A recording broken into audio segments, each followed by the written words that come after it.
It's book haul time. I know a majority of you love watching book haul videos, and also I was craving for some retail therapy, so I thought that okay, why not go ahead and buy some books. So I'm back with my first book haul video of this year of 2023. It's kind of a huge book haul for me personally because I don't buy book in bulk, like too many books at one time, but this time I did go on a spending mode and I bought 20 books, which is kind of abnormal for me, but I was in the mood of buying books because for the past 3-4 months I had not bought any books at all.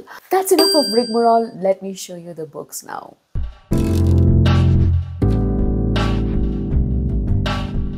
Before I show you the physical books that I bought, I want to cover the audiobooks and the ebooks that I bought. So the first one I want to show you is a book that I'm listening to right now on Storytel, and that's Night Shift by Alex Finley.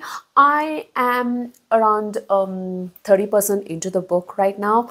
I started it yesterday. So far, it's really good. Summary is like this. It's New Year's Eve 1999, Y2K and all that. It's happening at a Blockbuster video shop in New Jersey. Remember Blockbuster video shops? So in there are 4 teenage girls who are working the night shifts and they are attacked. Only one survives. Police quickly identify a suspect who flees and is never seen again. 15 years later, in the same town, 4 teenage employees working late at an ice cream store are attacked, and again, only one makes it out alive.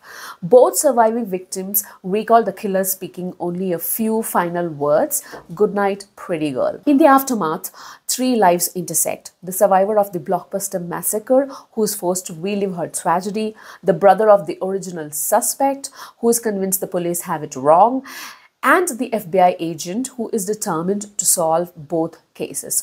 On a collision course towards the truth, all 3 lives will forever be changed and not everyone will make it out alive. Twisty, poignant, and redemptive, The Night Shift is a story about the legacy of trauma and how the broken can come out on the other side. And it solidifies Alex Finley as one of the new leading voices in the world of thrillers. So that was Night Shift by Alex Finley. Next up is Watching You. Again, it's another audiobook that I just finished reading yesterday. I really liked it. I gave it a 3-star. The story is about a neighborhood called Melville in Bristol.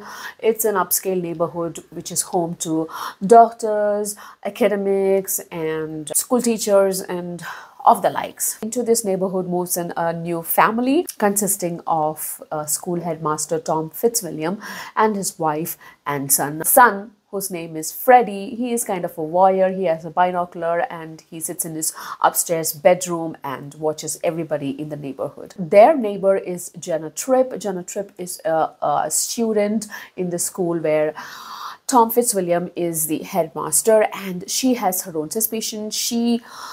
Although Mr. Tom Fitzwilliam is highly respected by everybody and everybody has a fascination about him, she has her own reservations towards him, and she is very cautious around him and cautious about him, especially because her best friend has a huge crush on Tom Fitzwilliams, and she thinks that the headmaster's behavior to her friend is not quite appropriate. Apart from that, there is another neighbor, Joey, and she is newlywed, but she also has an infatuation which is kind of getting over the line towards Mr. Tom's Fitzwilliams. In this upscale neighborhood, nothing really scandalous happened, but it does happen, and that's a murder. Also, we get a glimpse of a girl writing her diary, her journal, wherein she mentions that she has a crazy crush on her school teacher, who's much older than her, of course, named Fitzwilliams. This was a nice mystery, very domestic mystery you can call it, or domestic thriller you can call it. And the reason why I did not give it like a 4-star or a 5-star is because I could easily guess the ending and the mystery. So that's why I deducted points. That was Watching You by Lisa Jewell. Another audiobook that I bought was The Family Upstairs by Lisa Jewell. I quite enjoyed this book. I know that there is a second part of this book coming, so I'm excited for that as well, to see how that will turn out. I really enjoyed this. I think I gave it a 4.5 stars. And because the story is kind of very convoluted, I want to read out the summary from the Goodreads, and you can decide whether you want to listen to it, read it or not. Soon after her 25th birthday, Libby Jones returns home from work to find the letter she's been waiting for her entire life. She rips it open with one driving thought: I'm finally going to know who I am, because she was adopted and she has no knowledge of her birth parents. She soon learns not only the identity of her birth parents, but also that she is the sole inheritor of their abandoned mansion on the banks of Thames in London's fashionable Chelsea neighborhood, worth millions. Everything in Libby's life is about to change, but what she cannot possibly know is that others have been waiting for this day as well, and she's on a collision course to meet them. 25 years ago, police were called to this house with reports of a baby crying, and that's basically Libby. And when they arrived, they found a healthy 10-month-old baby girl happily cooing in a crib in the bedroom. Downstairs in the kitchen lay 3 dead bodies, all dressed in black, next to a hastily scrawled note. And 4 other children who reportedly live in the building were missing. The can't look away story of 3 entangled families living in a house with the darkest of secrets. That's what The Family Upstairs is. I kind of enjoyed it because there are a lot of twists and reveals that happen. Some of them really came to me as a surprise. And in fact, the story did not end the way I expected it. I expected more of a sinister ending, and I was worried about that, but it did not happen that way. So I was quite happy with the ending. So that's why I gave it a high rating of 4.5 out of 5. So that was The Family Upstairs by Lisa Jewell. Moving on to some Kindle books that I bought. So I bought Spinning Silver. This is a standalone fantasy book that's doing quite the round in the book lovers community right now. A lot of people are reading it and it's been receiving high praises. Anita and I decided that maybe we should buddy read this. Later sometime this year, we will buddy read this book. I'm excited for this, but I already went ahead and bought the book. Let me just give you the summary of the book. Miriam is a daughter of a village's moneylender, but poverty beckons her as her father is too kind-hearted to collect his debts. Then Miriam hardens her own heart and takes up his work. Her success creates rumors she can turn silver into gold, which attracts the fairy king of winter himself. He sets her an impossible challenge, and if she fails, she dies. Yet if she triumphs, a fate worse than death awaits. Irina's father schemes to wed her to the Tsar. However, their dashing ruler hides a terrible secret, threatening mortals and winter alike. Torn between deadly choices, Miriam and Irina embark on a quest. It's one that will encompass sacrifice, power, and even love. I know that this is loosely based on a Rumpelstiltskin story. After hearing all the raving reviews it's been getting, I'm excited to get to it. So that is Spinning Silver by Naomi Novik. Next up is a book that I bought because of its unique premise and unique setting. Unique because it's kind of a mix of folklore, fantasy, and horror. So that kind of attracted me. Lake of the Dead by Andre Björk. So let me quickly read a summary. An exquisitely eerie mystery from Norway, The Lake of the Dead juggles supernatural, psychological, and criminal explanation as it unravels the problem of a spooky 100-year-old legend that just might be replaying itself in the present. Featuring an idyllic lake that attracts sleepwalkers to its depth like a magnet, a rash of inexplicable drownings, ghostly footprints left in mud, a tortured young woman in peril, and a cheeky, frustrated author of mystery novels who relays it all to us, The Lake of the Dead crosses the border into folk horror territory. This book was written way back in 1942, so in many ways it's a very peculiar book for me to pick up and read, and I'm really looking forward to reading this. Another Kindle book, The Bookseller'S Tale by Anne Swinfen. This is #1 in the Oxford Medieval Mysteries. The name of the series itself, Oxford Medieval Mysteries, itself is too intriguing for me to not read it. So let me read the premise quickly for you. Oxford, Spring 1353. When young bookseller Nicholas Elliot discovers the body of student William Farrington floating in the river Cherwell, it looks like a drowning. Soon, however, Nicholas finds evidence of murder. Who could have wanted to kill this promising student? As Nicholas and his scholar friend Jordan try to unravel what lies behind William's death, they learn that he was innocently caught up in a criminal plot. When their investigations begin to involve town, university, and the abbey, Nicholas takes a risky gamble and puts his family in terrible danger. That is The Bookseller's Tale by Anne Sinfin, and if it is really good, I will go ahead and buy the rest of the book in the series. Next up is another standalone, fantasy standalone. This also has been doing the round in the book lovers community, especially booktube community, a lot. A lot of people have been, recommending this, so I blindly went ahead and bought it. It is Legends and Latte, but unfortunately, I don't have the book yet with me. It was supposed to reach me yesterday, but yeah. The delivery is delayed. Quick summary. After a lifetime of bounties and bloodshed, Viv is hanging up her sword for the last time. The battle-weary orc aims to start fresh, opening the first ever coffee shop in the city of Thune. But old and new rivals stand in the way of success, not to mention the fact that no one has the faintest idea what coffee actually is. If Viv wants to put the blade behind her and make her plans a reality, she won't be able to do it alone. That's a quick summary of the book. It's a very nice, cozy read. That's what I heard from people who have read it. So yeah, that's Legends and Latte by Travis Baldry. Moving on to the physical books that I bought. There are quite a lot that I want to show you. So, you know what? This happens a lot with me when I start liking or loving an author, then I go ahead and buy all the book by that author.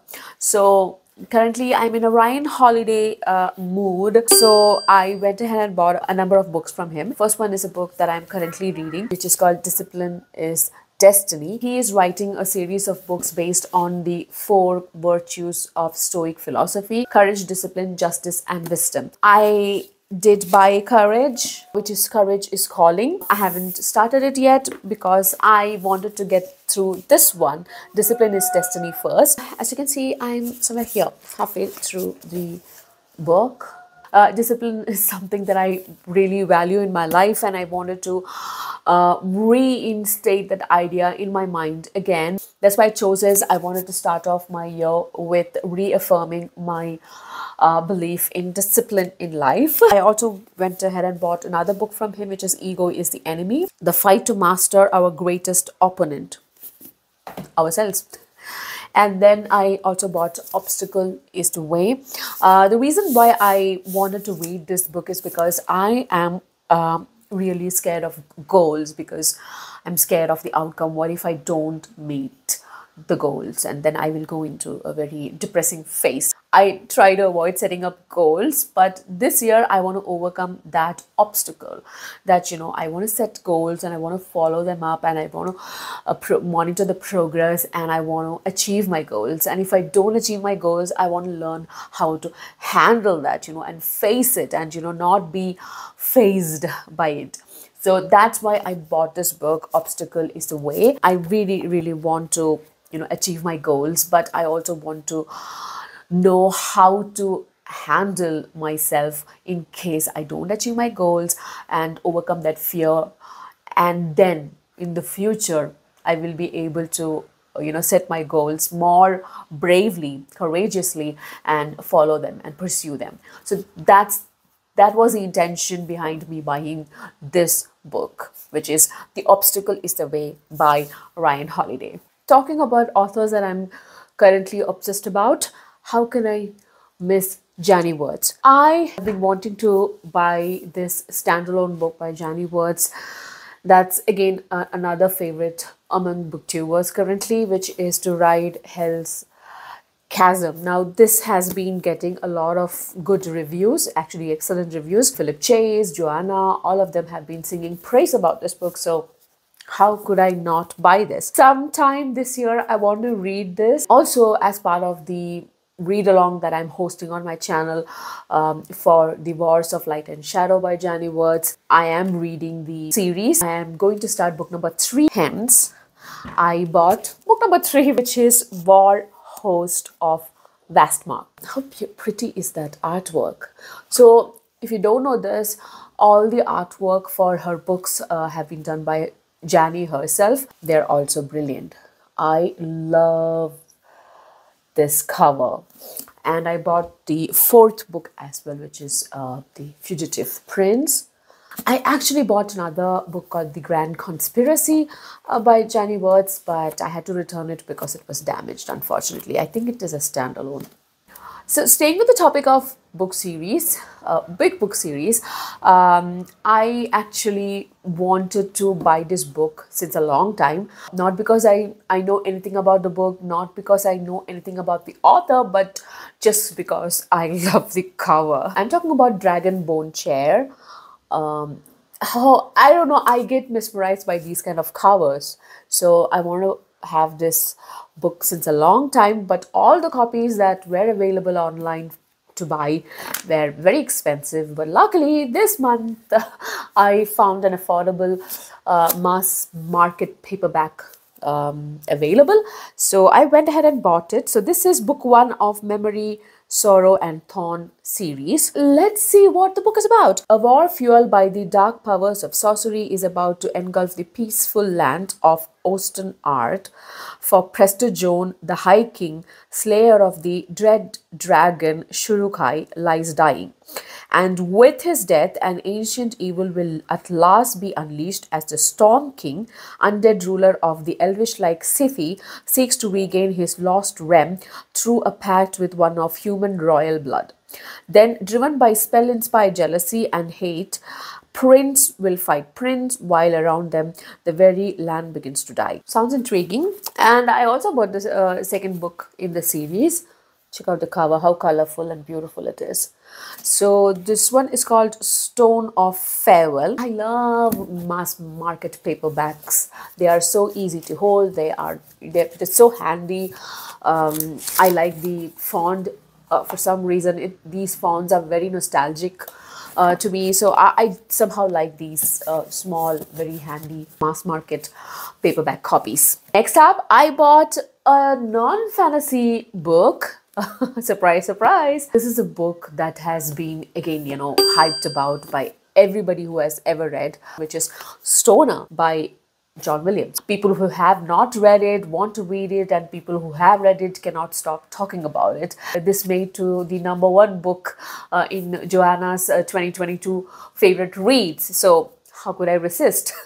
So let me quickly read the summary in the back of the cover, just so that people who don't know about this book can get an idea what this book is about. William Stoner enters the University of Missouri at 19 to study agriculture. Later, he becomes a teacher. He marries the wrong woman. His life is quiet, and after his death, his colleagues remember him rarely.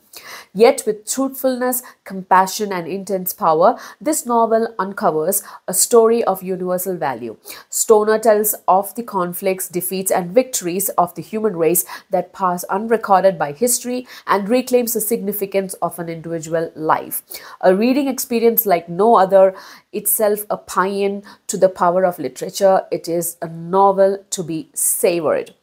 There are many blurbs also listed out here. Next up is again another book that I wanted to buy since a long time. This is a cover buy for me, but unfortunately I didn't get the cover that I wanted, for which I've been waiting for so long, for which I had postponed the buying so many times, because the cover that I wanted was this and I couldn't get it because they're quite expensive. I couldn't, think about spending so much on one book. Entire year, last year, I waited and waited, just to see if the prices will drop. It didn't. And then I said, okay, enough is enough. I have to buy whatever is available, which is affordable. And I bought this premise. Okay, let me read what's on the back of the cover. Cairo, 1912. Though Fatma is the youngest woman working for the Ministry of Alchemy, Enchantments, and supernatural entities, she is certainly not a rookie. So when the members of a secret brotherhood are murdered, Agent Fatma is called on to the case. The murderer claims to be Al-Jahiz, who transformed the world 50 years ago when he opened the veil between the magical and mundane realms before vanishing into the unknown. Using dangerous magical abilities, he instigates unrest on the streets of Cairo that threatens to spill over onto the global stage. Agent Fatma must unravel the mystery behind this imposter to restore peace to the city or face the possibility he could be exactly who he seems. The blurb by S.A. Chakravarti, another of my favorite authors, she wrote the Devabad series, which says clever, wickedly fun, with an excellent balance of humor and heart. I loved it, and this is exactly what I am looking for in my books. That is A Master of Jinn by P. Jelly Clark. Sometime in the beginning of last year, or I think it was the end of 2021, I cannot recall exactly, but around that time, beginning of 2022 or end of 2021, I very accidentally came upon a fantastic science fiction book while I was browsing through Scribd. I loved it. I was so engaged by the end of that book. And I was like, okay, I need to buy the physical book because this is a really scientifically dense book. You know, it demands more from the listener. And I went ahead and bought the physical copy, and it's been sitting on my bookshelf since long. I have to get to it and, you know, do a reread with the physical book once again. And I also want to read the rest of the book in the series because it's part of a trilogy, and I'm talking about the three-body problem. So I bought the second book in the series, which is The Dark Forest by Shizhen Liu. This is a very interesting, very intellectual and scientifically somewhat accurate book, and you know, it actually challenged me as a reader. How pretty colorful is that book, and it matches my nail polish today. So that is The Dark Forest by Shizhen Liu. It is translated by Joel Martinson. Okay, so this was originally written in Chinese, and this is the first ever translated novel to win a Hugo Award. Prior to becoming a writer, Shizhen Liu worked as an engineer in a power plant in Yangquan. And that's no surprise because, like I said, it is so scientific. When you read the book, you know it is written by a guy who knows science. So that was that. Last but not the least, another science fiction book that I've been wanting to read since a long time, because anyone and everyone who knows anything about science fiction recommends this book, which is Hyperion by Dan Simmons. So let me read what this book is about for the first time ever, even though I have heard about this book like 1,300 times or something. The universe of the human hegemony is under threat. Invasion by the warlike ousters looms, and the mysterious schemes of the secessionists, that was a mouthful, AI technocode bring chaos ever closer. On the eve of disaster, 7 pilgrims set out on a quest for the legendary time tombs on Hyperion, home to the Shrike, part god and part killing machine with powers that transcend the limits of time and space. The pilgrims have resolved to discover nothing less than the secrets of the universe itself. I can only imagine why people are so hyped about this book. The premise sounds so exciting. So I don't know when I'll get to it, maybe this year, maybe next year, based on my TBR and my other reading commitments. But so far what I have read on the back cover and what I've heard from other booktubers, I think I should prioritize this. So guys, that was a book haul. If you're still here, then thank you for watching. If you haven't subscribed yet, please subscribe to my channel, like, share and comment. I will see you soon in another video. This is Angie signing off. Bye-bye.